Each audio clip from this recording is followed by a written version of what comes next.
Alright, so recording has begun. Now we have to start with data structure.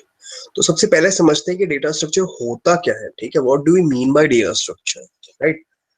तो अगर मैं computer science की बात करूं, ठीक है, in terms of computer science, ठीक है, a data structure is a collection of data values, ठीक है, and the relationship among them and the functions or the operations that can be applied to that particular data. ठीक है, so if I have to write it, I'll say data structure is a collection of data values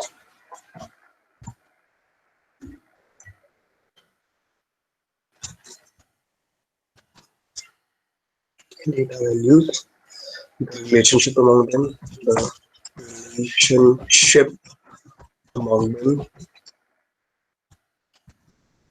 the functions or the operations, yeah, that can be applied to, ठीक है. तो collection of data values है, ठीक है, और उनके बीच में relationship क्या है, ठीक है, और कौन से ऐसे ऑपरेशंस हैं जो कि हम उस डेटा के ऊपर परफॉर्म कर सकते हैं. ठीक है, इन तीनों चीजों का जो इन चीजों को मिलके हमारा डेटा स्ट्रक्चर बनता है. ठीक है, तो बेसिकली डेटा स्ट्रक्चर क्या है? एक तरीके का डेटा ऑर्गेनाइजेशन, मैनेजमेंट और स्टोरेज फॉर्मेट है. ठीक है, जिसके थ्रू हम एफिशिएंट एक्सेस और मॉडिफिकेशन कर सकते हैं. दूसरे टर्म्स में अगर बात करूं, उसको बोल सकते हैं it is a data organization, management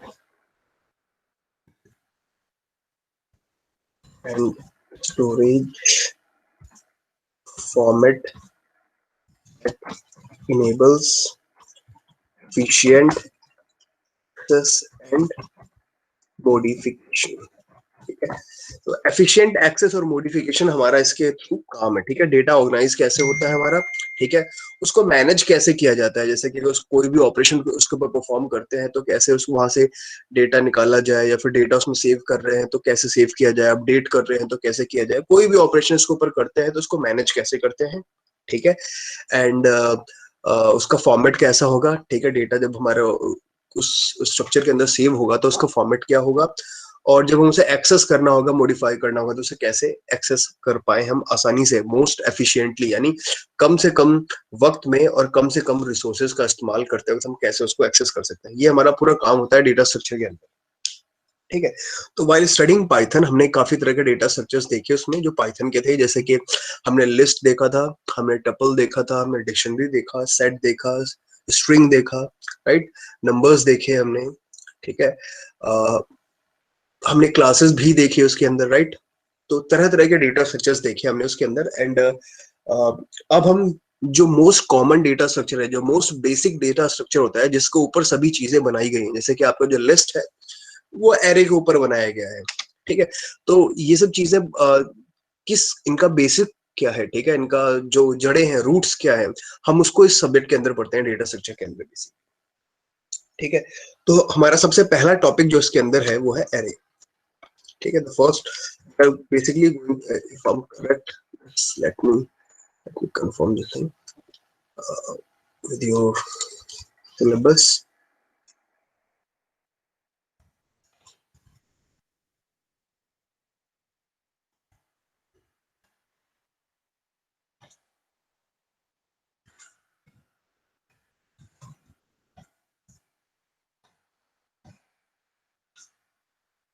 All right, so in your syllabus we have array, and we have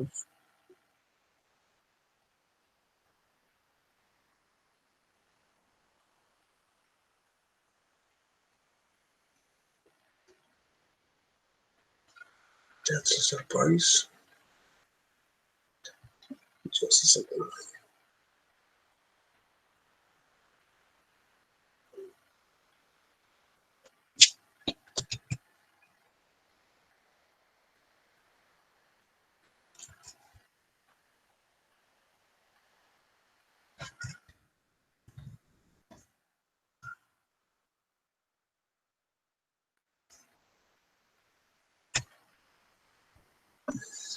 Okay, older syllabus, older syllabus, पुराना वाला.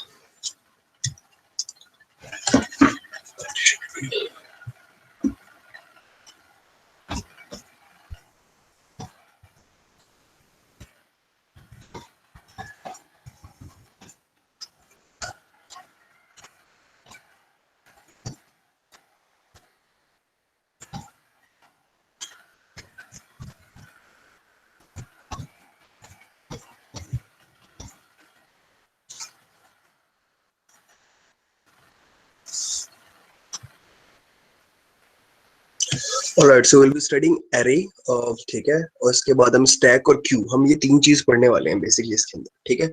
तो array होगा, स्टैक होगा और क्यू होगा. इसके अलावा लिस्ट और सेट भी है, ठीक है. तो we'll have a look at that also, ठीक है. तो arrays हमारा पहला टॉपिक है जिसके साथ हम शुरुआत करेंगे आज, ठीक है. तो पहला डेटा स्ट्रक्चर है हमारे पास, वो है array.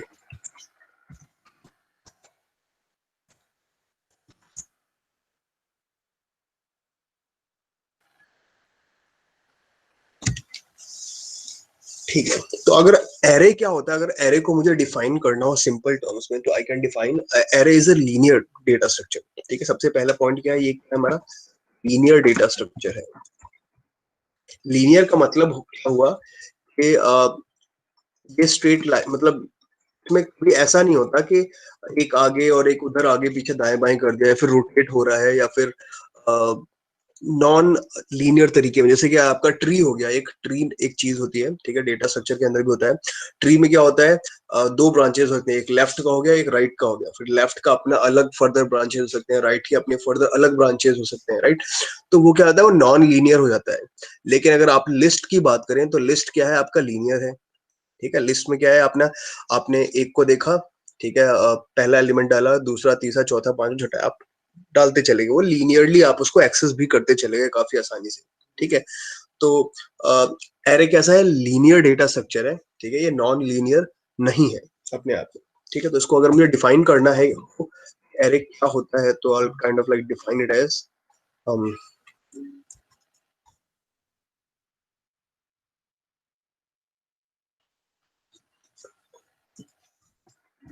linear, ठीक है. An array is a data structure, ठीक है, which has a linear relationship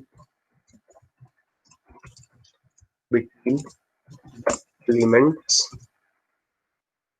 okay, represented by the means of sequential memory locations.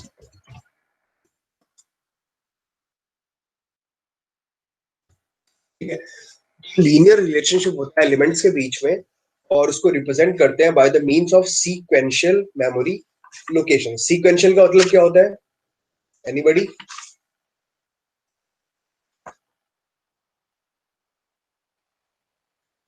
Sir जैसे ए के आफ्टर बी आते हैं, जैसे सिक्वेंशियली अरेंज होता है ना, ए बी सी डी ऐसा. बिल्कुल, ठीक है. तो सीक्वेंशियल का मतलब होता है एक के बाद एक, कॉन्जिक्यूटिवली, ठीक है, एक के बाद एक, ठीक है, लगातार, ठीक है. कोई गैप नहीं होता बीच में कि एक तीसरे लोकेशन पे सेव कर दिया फिर एक छठे पे सेव कर देते हैं, नहीं, ठीक है. सीक्वेंशियली एक ही सीरीज में होगा, लीनियरली होगा और लगातार होगा, कॉन्जिक्यूटिवली होगा, ठीक है. तो लीनियर होता है हमारा, ठीक है, ये एक होमोजीनियस डेटा स्ट्रक्चर है. होमोजीनियस डेटा स्ट्रक्चर होने का मतलब क्या है कि एक ही तरह का डेटा इसके अंदर हम लोग सेव कर पाते हैं, ठीक है. तो इसको हम एक और तरीके से डिफाइन कर सकते हैं, which could be list of finite homogeneous data elements such that, ठीक है, such that elements are referenced by an index consisting of executive members. Secondly, elements are elements of stored in successive memory locations, ठीक है। तो both are same definition, दोनों same बातें ही कह रहे हैं। दिस इज दोनों सेम बातें कहने की कोशिश कर रहे हैं, शब्द इनके थोड़े से आपको अलग से लग रहे होंगे, डेफिनेशन आपको बड़ा और छोटा लग रहा होगा, बट दोनों सेम बात कहने की कोशिश कर रहे हैं कि बस एक बात इसमें ऐड की है इस डेफिनेशन के अंदर कि ये क्या है, फाइनाइट होमोजेनियस डेटा है, ठीक है। कोई भी डेटा स्ट्रक्चर इनफाइनाइट नहीं हो सकता, सभी फाइनाइट होते हैं अपने आप में, क्योंकि कंप्यूटर के अंदर जो रिसोर्सेज हैं जो हम उसे अवेलेबल कराते हैं वो हमेशा फाइनाइट होते हैं। इवन दो हम infinitely large data memory size provide करा सकते हैं, बट इवन इनफाइनाइटली लार्ज जो हम बोल रहे हैं उसकी भी कोई कैपेसिटी होगी, कोई लिमिट होगा, ठीक है। तो फिलहाल we do not have the memory concept which is infinite, we always have a finite memory. और एरे हमारा फाइनाइट के साथ होमोजीनियस भी, यानी कि अगर इंटीजर सेव हो रहा है तो सिर्फ इंटीजर सेव होगा, ठीक है। स्ट्रिंग सेव हो रहा है तो सिर्फ स्ट्रिंग सेव होगा, जो भी बेसिक हमारा डेटा स्ट्रक्चर है एरे उसके अंदर, ठीक है। तो ये फाइनाइट होमोजीनियस है और इसके अंदर जो एलिमेंट्स हैं वो कॉन्जिक्यूटिवली सेव होते हैं, ठीक है। कॉन्जिक्यूटिव मेमोरी लोकेशन में सेव होते हैं, सक्सेसिव मेमोरी लोकेशन में सेव होते हैं, और उन एलिमेंट्स को हम एक्सेस कर सकते हैं यूजिंग एन इंडेक्स, ठीक है। जैसे कि हमने पाइथन के अंदर लिस्ट के अंदर देखा था, इंडेक्स के थ्रू हम एक्सेस कर सकते थे, राइट। तो कुछ वैसा ही इसके अंदर भी है, ऑलराइट। अभी तक क्लियर है सभी को? हाँ सर। ठीक है, ऑलराइट। तो जब भी हम कभी एरे डिफाइन करते हैं तो हम एरे के अंदर हम तीन चीजें हमेशा साथ में डिफाइन करके चलते हैं, ठीक है,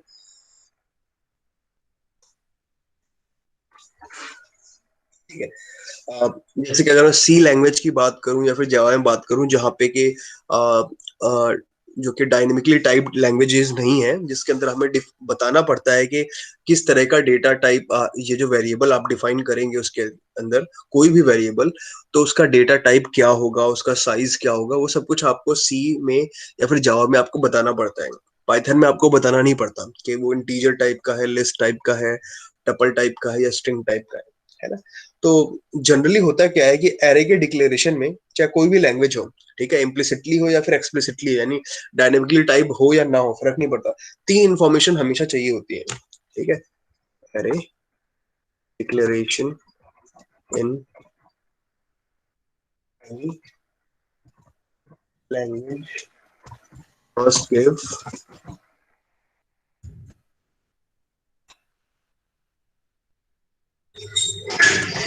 थ्री इंफॉर्मेशन, इम्प्लिसिटली और एक्सप्लिसिटली, नहीं पता इम्प्लिसिटली हो या एक्सप्लिसिटली हो, तीन इंफॉर्मेशन उन्हें देनी ही होती है, ठीक है। पहला होता है नेम ऑफ द एरे, ठीक है, यानी एरे का कुछ नाम देना पड़ता है वेरिएबल को, ठीक है। दूसरा डेटा टाइप, ठीक है, कि किस तरह का एरे उसके अंदर सेव होगा, इंटीजर वाला नंबर सेव होंगे या स्ट्रिंग सेव होंगे, कैसा होगा, ठीक है, डेटा टाइप। एंड तीसरा होता है इंडेक्स सेट या फिर साइज ऑफ द एरे, ठीक है। तो साइज ऑफ द एरे, या फिर आप इसको बोल सकते हैं index set of the array, ठीक है। ये तीन चीज हमें एरे में, जब भी हम कभी एरे डिक्लेयर करेंगे तो ये तीनों चीजें हमें बताना ही पड़ेगा साथ में उसके, ठीक है, भी हम एरे के साथ काम कर पाएंगे, राइट। ठीक है, तो एग्जांपल के तौर पर जैसे कि अगर मैं सी लैंग्वेज की बात करूं, ठीक है, for example example in C language, ठीक है। सी लैंग्वेज हम कैसे डिफाइन करेंगे, इंट ए, यहाँ पे ब्रैकेट में मैं इसका साइज डिफाइन करूंगा कि यू नो व्हाट, इसमें 10 एलिमेंट सेव किए जा सकते हैं, ठीक है, इंटीजर टाइप के 10 इंटीजर नंबर्स इसके अंदर मैं सेव कर सकता हूँ। This is how you define integer, ठीक है। तो इसके अंदर अगर आप ध्यान से देखो, नेम हो गया आपका ए, ठीक है, डेटा टाइप हो गया आपका, डेटा टाइप हो गया आपका इंट, और साइज हो गया आपका, करे बात सभी को? हाँ sir.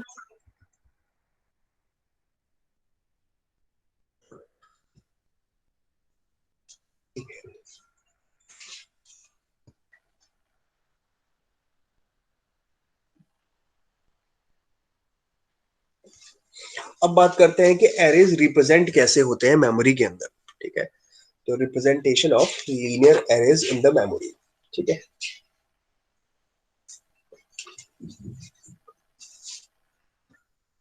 Representation of linear array in memory.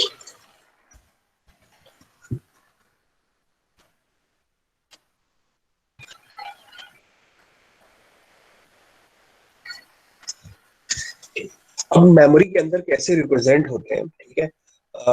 तो इसके लिए हम यहाँ पर एक फिगर बना लेते हैं, ठीक है। Kind of like a table की तरह ही होता है ये बेसिकली। और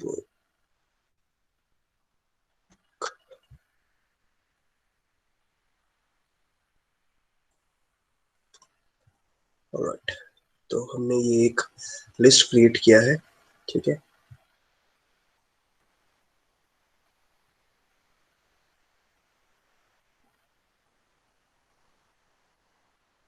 ठीक है, तो कुछ इस तरीके से मेमोरी के अंदर सेव होता है। जैसे कि मान के चलो, जैसे कि लेट्स सपोज आप इसके अंदर कैरेक्टर्स सेव कर रहे हैं, ठीक है, जो कि एक सिंगल बाइट लेता है। तो उसका हो गया 1000 से शुरू है, तो 1001, 1002, 1003, 1004, 1005, 1006, 1007। ये इसके एड्रेसेस हैं जो इसके अंदर लिख रहा हूँ, ठीक है। दिस इज द एड्रेस, ठीक है। जो पहला एलिमेंट का जो एड्रेस होता है उसको बोलते हैं हम लोग बेस एड्रेस, ठीक है। ये बात क्लियर है सभी को? जो पहले एलिमेंट का एड्रेस होता है उसको बोलते हैं हम लोग base address.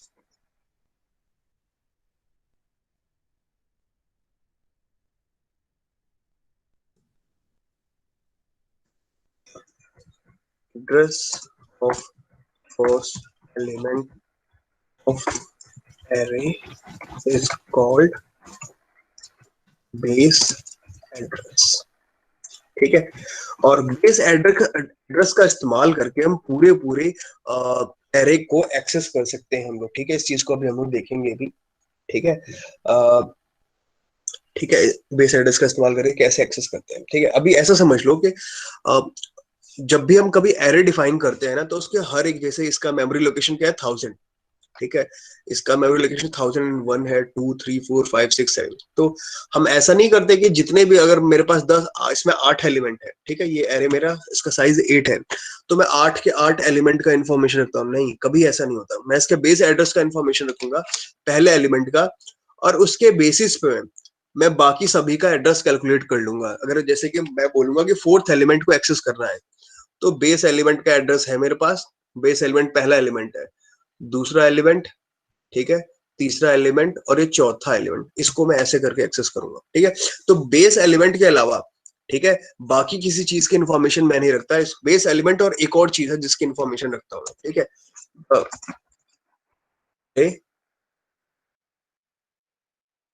it stores the base address and the limit address, ठीक है। लिमिट एड्रेस का मतलब क्या है? साइज ऑफ द एरे का साइज क्या है, बेसिकली हम उसकी बात कर रहे हैं, ठीक है। लिमिट से जो हमारा मतलब है वहां पे, ठीक है। यानी बेस एड्रेस है, लेट्स सपोज 1000, ठीक है, और उसके अंदर हम एक सिंगल बाइट का डेटा सेव कर रहे हैं, ठीक है, जो कि सिंगल सिंगल बाइट लेता है बस, ठीक है। और क्या नाम है, और हमने लिमिट कर रखा है, हमारा जो एरे का साइज है वो 8 है। तो पहला एलिमेंट अगर 1000 पे है, तो तीसरा एलिमेंट मेरा 1002 पे ही होगा, ठीक है। पांचवा एलिमेंट 1004 पे ही होगा, ठीक है। आसानी से हम ऐड कर सकते हैं उसके अंदर, और उसको उसका एड्रेस हासिल कर सकते हैं। ये बात क्लियर है सभी को?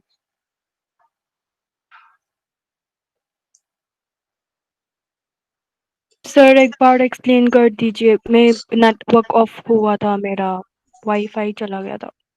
ओके, देखो, मैंने कहा कि जो एरे है वो बेस जो सबसे पहला एलिमेंट होता है, जिसको हम बोलते हैं बेस एलिमेंट, और उसके एड्रेस को बोलते हैं बेस एड्रेस, ठीक है। तो एक तो बेस एड्रेस का इंफॉर्मेशन रखता है, दूसरी इंफॉर्मेशन क्या रखता है कि साइज ऑफ एरे क्या है, ठीक है। ये दो इन्फॉर्मेशन एरे हम अपने पास स्टोर करके रखता है, ठीक है। तो अगर साइज ऑफ एरे उसको मालूम है कि 8 है और बेस एड्रेस का बेस एलिमेंट का जो एड्रेस है, बेस एड्रेस वो 1000 है, ठीक है। तो इसका मतलब क्या है, पहला एलिमेंट 1000 पे है और 8 एलिमेंट ही सेव कर हो सकते हैं इसके अंदर, ठीक है। तो अगर मैं अगर मुझे फिफ्थ एलिमेंट एक्सेस करना है तो मैं इसमें क्या करूंगा, 1000 पहला एड्रेस हो गया, मैं ऐड करता जाऊंगा बस। दूसरे के लिए 1001, तीसरे के लिए 1002, चौथे के लिए 1003 और पांचवे के लिए 1004, ठीक है। तो क्योंकि बेस एड्रेस मुझे मालूम है और लेंथ ऑफ एरे मुझे मालूम है, तो ठीक है। उसके सभी एलिमेंट को आसानी से एक्सेस कर सकता हूँ। अगर कभी लेट सपोज मैं मैं बोलता हूँ कि 10th एलिमेंट को एक्सेस करो, लेकिन साइज ऑफ एरे तो सिर्फ 8 है, तो 10 तो हो ही नहीं सकता, तो मुझे डायरेक्टली एरर दे देगा, okay you know what, out of index error के the element you are trying to access does not exist, the index you are trying to access does not exist, है ना, क्योंकि साइज ऑफ एरे से बाहर है आपका जो element access करने की कोशिश कर रहे हैं, ठीक है। ऑलराइट, तो एक बात तो क्लियर है कि using the base address of a linear array, computer can calculate address of any element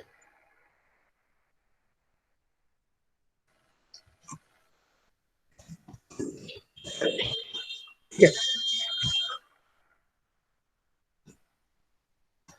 right, base address का इस्तेमाल करके हम किसी भी एलिमेंट का एड्रेस इसमें आसानी से कैलकुलेट कर सकते हैं, ठीक है। अब लेट्स सपोज जो एलिमेंट जो एरे है, ठीक है, उसको हम एल ए से रिप्रेजेंट कर रहे हैं, ठीक है। Let's suppose we represent the array with L A, ठीक है। एल ए से हम, एल ए जो वर्ड यहाँ पे मैंने लिखा हुआ है, इससे हम रिप्रेजेंट कर रहे हैं किसको, एरे को रिप्रेजेंट कर रहे हैं, ठीक है।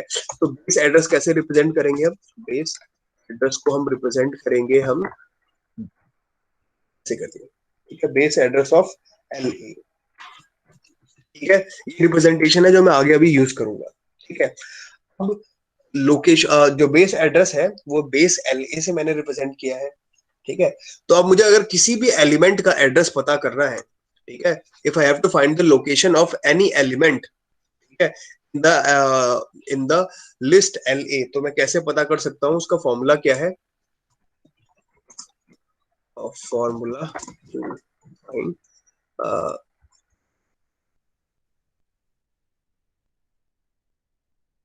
एड्रेस ऑफ एनी एलिमेंट, कैसे लिखेंगे हम, LOC मतलब लोकेशन, ठीक है, लोकेशन ऑफ, ठीक है, लीनियर एरे के अंदर, ठीक है। लेट्स सपोज मैं kth एलिमेंट को ढूंढने की कोशिश कर रहा हूँ, ठीक है, kth एलिमेंट यानी कि ये साइज जो है उसका जो है उसके अंदर की ही बात होगी, ठीक है। kth एलिमेंट को कोई भी एक्सेस करने की कोशिश कर रहा हूँ अगर मैं, तो I can access is at base of, ठीक है, base of this linear address L A plus W, अभी बताता हूँ डब्ल्यू क्या होगा, ठीक है। डब्ल्यू को बोलते हैं वर्ड साइज बोलते हैं बेसिकली, ठीक है। डब्ल्यू हो गया, ठीक है, उसके बाद आएगा की minus lower bound value, lower bound value, ठीक है। अब इसका मतलब क्या है वो भी देखेंगे, ठीक है। इसको एक एग्जांपल के साथ भी देखेंगे और समझने की कोशिश करेंगे कि यहाँ पे हुआ क्या है, ठीक है। डब्ल्यू को मैं यहाँ पे स्पेशली अलग से लिख देता हूँ कि डब्ल्यू का मतलब क्या है, ठीक है। डब्ल्यू का मतलब होता है number of words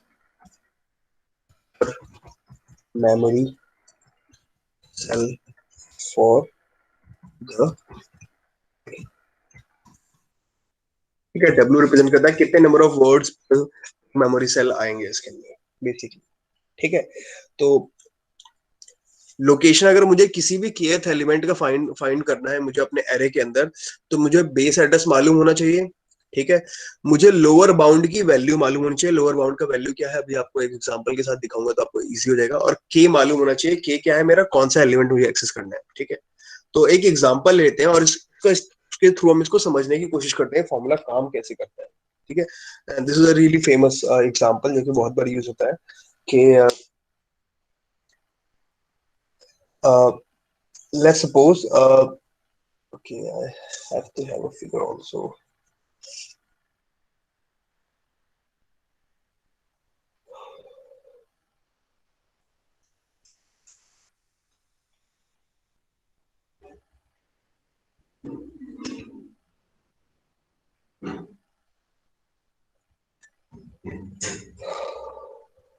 Okay, okay, okay.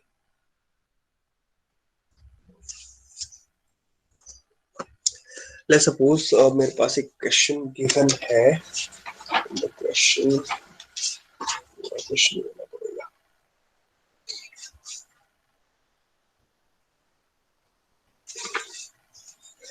ठीक है, लेट्स सपोज अब यहाँ पे ना एक फिगर क्रिएट कर लेते हैं, इंसर्ट एक टेबल कर लेते हैं just for the sake of explaining the question. ठीक है, ऑलराइट, तो मेरे पास ये एलिमेंट है। ठीक है, और इसमें जो वैल्यूज हैं कुछ ऐसे हैं कि 1932, ठीक है, 1932 वर्ड साइज मेरा 4 हो गया। ठीक है, क्योंकि 4 एलिमेंट मिल करके यहाँ पे एक एक ईयर का डेटा सेव कर रहे हैं। फिर आता है 1933, 1933, 1933 और 1933, इसी तरीके से आगे बढ़ता जाएगा ये, और बहुत सारे हैं इसके अंदर। ठीक है, तो मेरे पास क्या है, एक ऑटोमोबाइल कंपनी है। ठीक है, और इसका जो इस सेल का जो एड्रेस है, ठीक है, इस सेल का जो एड्रेस है वो है 200। ठीक है, इस सेल का एड्रेस है 201। सेल का एड्रेस है 202।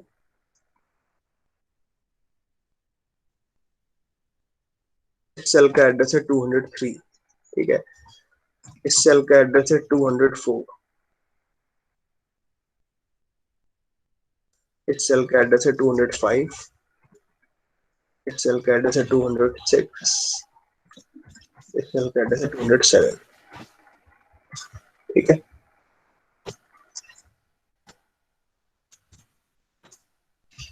जो मैंने दूसरा नंबर लिखा हुआ है ये मेरा सेल का एड्रेस है। ठीक है, तो एक चीज तो क्लियर हो गया क्वेश्चन में कि इस क्वेश्चन के अंदर वर्ड साइज जो है W, ठीक है, उसकी वैल्यू है 4। ठीक है, 4 मेमोरी सेल लगता है मुझे एक वैल्यू को स्टोर करने के लिए। ठीक है, तो वर्ड साइज इज 4 इस क्वेश्चन के लिए। एंड सवाल कुछ ऐसा है कि there is a particular number of क्या बोलते हैं ऑटोमोबाइल्स, जो कि एक कंपनी है जो कि सेल कर पाती है। ठीक है, कुछ पर्टिकुलर नंबर ऑफ ईयर्स में। ठीक है, जो बेस एलिमेंट का एड्रेस है विच इट इज 200। ठीक है, तो बेस एलिमेंट का जो एड्रेस है, बेस एलिमेंट का जो एड्रेस है, ठीक है, यानी कि base address of this linear array is 200। And मुझे फाइंड करना है, ठीक है, ईयर नंबर 1965 के लिए कि वो कौन से मेमोरी लोकेशन पे सेव होगा। ठीक है, मुझे के की वैल्यू दी गई है 1965, तो मुझे पता करना है कि 1965 वाला जो ईयर है वो कौन से वाले सेल पे आएगा। ठीक है, यानी कि ये जो मेमोरी का एड्रेस है मुझे वो पता करना है कि कौन से मेमोरी एड्रेस पे इसकी शुरुआत होगी 1965 के लिए। ठीक है, तो अब आप इसको मतलब हाथ पे भी कैलकुलेट कर सकते हो चाहो तो, बट हम इसको इस फॉर्मूले के थ्रू कैलकुलेट करने की कोशिश करेंगे। ठीक है, और हमें एक और चीज क्या मालूम है कि जो लोअर बाउंड की वैल्यू है, यानी कि बेस एड्रेस में जो वैल्यू सेव है वो क्या है, 1932। ठीक है, वो भी मुझे अपने पास रखना है, बेस एड्रेस का लोअर वैल्यू। ठीक है, लोअर बाउंड वैल्यू। ठीक है, लोअर बाउंड का वैल्यू यानी बेस एड्रेस में जो वैल्यू सेव की गई है, ये वैल्यू सेव किया गया है। ठीक है, तो मेरे पास लोअर बाउंड वैल्यू क्या है, 1932। ठीक है, फॉर्मूले के हिसाब से लोकेशन ऑफ ए, ये जो मेरा एड्रेस है, की वैल्यू क्या है, 1965। ठीक है, is equals to base address क्या है, base address of L A is 200 plus word size W की वैल्यू क्या है यहाँ पे 4, ठीक है। और इसके अंदर क्या होता है, क्लिक वापस से 1965 माइनस क्या करते हैं उसमें लोअर बाउंड वैल्यू 1932, ठीक है। तो अब मुझे इससे इसका एड्रेस मिल जाना चाहिए अकॉर्डिंग टू द क्वेश्चन, ठीक है। तो ये हो जाएगा 200 प्लस 4 टाइम्स ऑफ 65 में से 32 माइनस किया हमने तो ये हो जाएगा 33, this will be 33 which is equals to 33 into 4 करोगे तो कितना हो जाएगा 132, राइट। तो ये हो जाएगा 200 plus 132 which is equals to 332, ठीक है। इंडेक्स नंबर 332 पे देखेंगे तो हमें 1965 ईयर है उसका डेटा मिल जाएगा वहां पे हमें। थोड़ा बहुत समझ में आया कि इस फॉर्मूले का इस्तेमाल कैसे करना है। जहां तक मैं समझता हूँ ऐसे क्वेश्चंस आप लोगों को आएंगे नहीं, बट आप लोगों को बेसिक्स ये पूरे अच्छे से मालूम होने चाहिए। हल्का फुल्का समझ में आया इस क्वेश्चन का इस्तेमाल कैसे, इस फॉर्मूले का इस्तेमाल कैसे करना है। हाँ सर। ऑलराइट, ठीक है। मैं और भी इनके ऊपर क्वेश्चंस लेके आऊंगा जो कि थोड़ा प्रैक्टिस किया जा सके, बट फिलहाल के लिए बस हम बेसिक समझने की कोशिश कर रहे हैं कि ये कैसे इस्तेमाल होगा, कैसे ये चीज काम करेगी, ठीक है। राइट, तो ये हमारा एरे का रिप्रेजेंटेशन था, ओके। Alright, alright. अभी 2 डायमेंशनल एरे भी होते हैं पर हम 2 डायमेंशनल एरे की बात नहीं करेंगे, ठीक है। अभी हम लीनियर एरे की ही बात करेंगे बस, ठीक है। होते तो हमारे पास 2 डायमेंशनल एरे भी हैं, ठीक है। अब बात करते हैं ऑपरेशंस की, ठीक है। एरे के अंदर ऑपरेशंस जो होते हैं, ओके। सर हाँ बताओ। यस, एरे मतलब कोई डेटा टाइप है ये, किस चीज में डेटा स्टोर कर, स्ट्रक्चर है ये, हाँ ये डेटा स्ट्रक्चर है। जैसे हम लिस्ट को किसी में ऐसे लिस्ट में स्टोर करते हैं, ऐसे ये किसी चीज में स्टोर नहीं होता। देखो लिस्ट जो है ना वो मॉडिफाइड फॉर्म है, समझ रहे हो आप। ये जो मैं आप लोगों को अभी डेटा स्ट्रक्चर जो हम लोग अब हिस्सा पढ़ रहे हैं, these are the basic data structure जो कंप्यूटर के अंदर इंप्लीमेंट होते हैं, ठीक है। बाकी सब कुछ जो हम लोग पढ़ रहे हैं जैसे पाइथन के अंदर वो इन चीजों के ऊपर बनाया गया है, समझ रहे हो आप। मतलब कि इन चीजों को का इस्तेमाल करके इनको ऊपर मॉडिफिकेशंस करके और भी चीजें, मॉडिफिकेशन कह रहा हूँ सॉरी, इन चीजों का परमुटेशन कॉम्बिनेशन एंड और भी चीजें ऑपरेशंस लगा करके हमने क्रिएट किया है लिस्ट आपका और टपल आपका, डिक्शनरी आपका, ये सब कुछ। These are the basic data structures within the computer science. हम इसे पाइथन में मतलब करके नहीं देख सकते।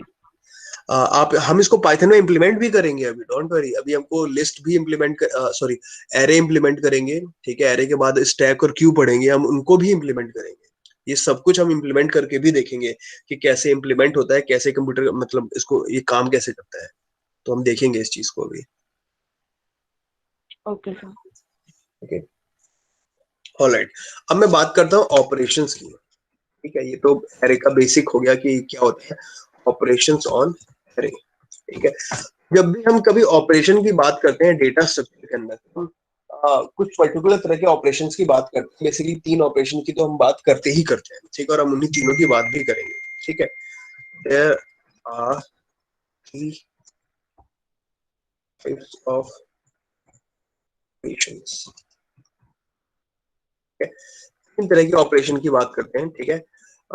किसी भी डेटा स्ट्रक्चर के लिए एटलीस्ट इन तीनों की तो बात करते ही करते हैं, ठीक है। तो हम यही तीनों देखेंगे। सबसे पहला होता है ट्रेवर्सिंग, ठीक है।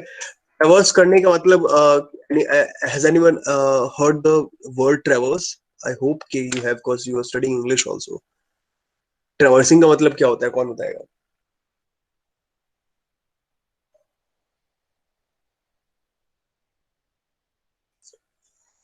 ओके नो प्रॉब्लम, ठीक है। तो ट्रेवर्स करने का मतलब जो होता है बेसिकली इसका मतलब होता है कि हर एक एलिमेंट को एक्सेस करना या फिर उसको विजिट करना या फिर उसको प्रोसेस करना, हर एक एलिमेंट को, ठीक है, उसको बोलते हैं ट्रेवर्सिंग बेसिकली, ठीक है। तो ट्रेवर्सिंग हो गया पहला हमारा ऑपरेशन, ठीक है। दूसरा ऑपरेशन होगा जो हम पढ़ेंगे वो होगा हमारा इंसर्ट कैसे करते हैं एरे के अंदर, इंसर्शन इन एरे, ठीक है। ट्रेवर्सिंग ऑफ एरे, ठीक है, इंसर्शन ऑफ एरे। तीसरी चीज जो हम उसके अंदर पढ़ेंगे वो है डिलीशन। डिलीशन कैसे होता है, ठीक है। एरे में कोई एलिमेंट को कैसे डिलीट करते हैं, एरे को कैसे डिलीट करते हैं, इन सभी चीजों को, राइट। ठीक है, तो अभी ट्रैवर्सिंग से शुरू करते हैं। ठीक है, पहला जो था आपका ट्रैवर्सिंग। ट्रैवर्सिंग का मतलब क्या है? ट्रैवर्सिंग का मतलब है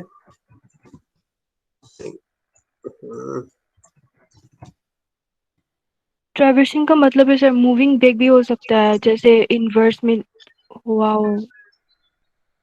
हो सकता है moving back, like how to explain. Okay, bag move करने की बात करो। हाँ, तो एक एक तरीके से बोल सकते हैं, बिल्कुल ये कुछ भी ऐसा ही है। एक एक करके सभी एलिमेंट को एक्सेस करते जाना, चाहे उसको विजिट कर रहे हो, एक्सेस कर रहे हो, या प्रोसेस कर रहे हो, जो कुछ भी कर रहे हो। ठीक है, तो traversing means accessing and processing. ठीक है, प्रोसेसिंग के अलावा हम इसको विजिटिंग भी बोल सकते हैं। ठीक है, each element of linear array exactly once. ठीक है, सभी को एक्सेस करना है लेकिन एग्जैक्टली वंस, एक बार से ज्यादा नहीं। ठीक है, सिंगल टाइम एक्सेस की बात करेंगे। ठीक है, तो इसका मतलब क्या हो सकता है? इसका मतलब हो सकता है कि एग्जाम्पल के तौर पे हम बोल सकते हैं कि printing each element of linear है। हर एक एलिमेंट को अगर मैं सिर्फ प्रिंट करने की कोशिश कर रहा हूँ तो मेरा ट्रैवर्सिंग हुआ। या फिर मैं एलिमेंट्स को काउंट करने की कोशिश कर रहा हूँ। ठीक है, counting elements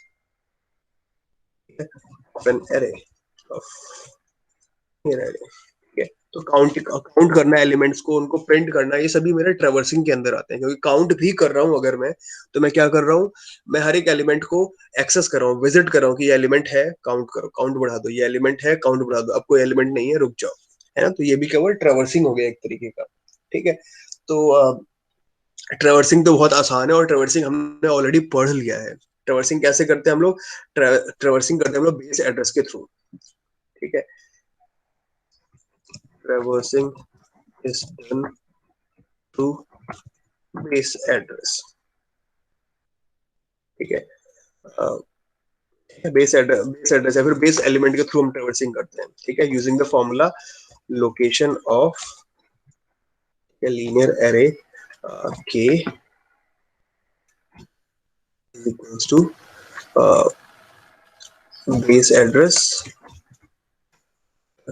w times of k minus lower bound value. ठीक है, ये हमने अभी पढ़ा था। तो इसी फॉर्मूले का इस्तेमाल करके हम लोग किसी भी एरे को ट्रेवर्स करते हैं। ठीक है, और जो ट्रेवर्सल होता है सीक्वेंशियल होता है, यानी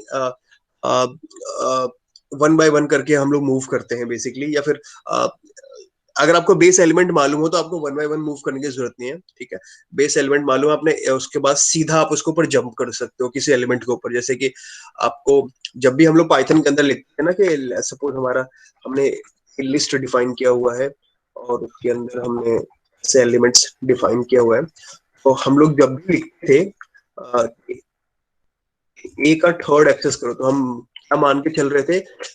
ए का जो बेस एलिमेंट है उसका एड्रेस इसको ऑलरेडी मालूम है, तब जाकर के ये इसका तीसरा एलिमेंट एक्सेस करके देगा हमें, या फिर सॉरी तीसरे इंडेक्स का एलिमेंट एक्सेस करके देगा हमें।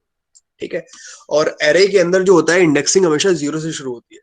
ठीक है, हमेशा जीरो से शुरू होती है इंडेक्सिंग। ठीक है, तो ये मेरा जीरो एलिमेंट होगा, ये मेरा फर्स्ट एलिमेंट होगा, ये मेरा सेकंड इंडेक्स एलिमेंट होगा, ये मेरा थर्ड इंडेक्स एलिमेंट होगा। ठीक है, इंडेक्सिंग हमेशा जीरो से शुरू होगी डेटा स्ट्रक्चर की। ठीक है, alright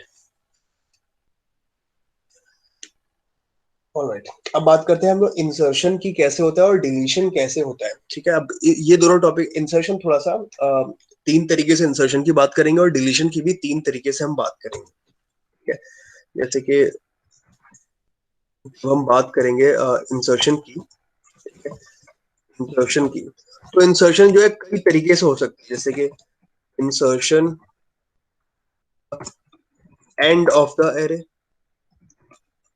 insertion at the end of the array, या फिर हो सकता है आपका insertion in the middle of array, या फिर हो सकता है insertion at the beginning of the array. ठीक है। तो तीनों ही जगह इंसर्शन हो सकता है। सिमिलरली डिलीशन का भी है, डिलीशन तो एंड ऑफ द एरे हो सकता है, मिडल ऑफ द एरे हो सकता है और बिगिनिंग ऑफ द एरे हो सकता है। तो तीनों ही जगह को हम ऑब्जर्व करेंगे कि जब हम इंसर्शन एट द एंड करते हैं तो क्या होता है, मिडल में करते हैं तो क्या होता है, बिगिनिंग में करते हैं तो क्या होता है, डिलीशन भी देखेंगे, ठीक है। और ये चीज हम नेक्स्ट क्लास में देखेंगे बेसिकली, ठीक है। और हम देखेंगे कि टाइम कॉम्प्लेक्सिटी क्या होता है। मैं एक छोटा सा टॉपिक है टाइम कॉम्प्लेक्सिटी, उसको भी इंट्रोड्यूस करूंगा। ये आप लोगों के कोर्स में नहीं है टाइम कॉम्प्लेक्सिटी वाला part, but since you are guys are studying computer application and many of you actually want to go into the computers field, ठीक है, कंप्यूटर साइंस या कंप्यूटर एप्लीकेशन में आगे जाना चाहते हैं, तो यू गाइस शुड नो कि there is a thing like time complexity, कि कोई भी एल्गोरिदम का टाइम कॉम्प्लेक्सिटी क्या होता है और हम उसे कैसे, उसके बारे में मतलब किस तरीके से हम उसको डिफाइन करने की कोशिश करते हैं, ठीक है। तो ये दोनों चीज हम नेक्स्ट क्लास में करेंगे, क्योंकि वक्त अभी इतना ज्यादा नहीं है कि इस टॉपिक को, इंसर्शन को शुरू करके खत्म कर पाए इस क्लास में। मुश्किल से 4 मिनट बाकी है, ठीक है। तो अगर आज के इस क्लास में अगर कुछ ऐसा टॉपिक है जो आप लोगों को समझ में नहीं आया है, तो वो लोग आप उसके सवाल अब पूछ सकते हैं, ठीक है। और I am going to stop the recording, you can ask the questions now.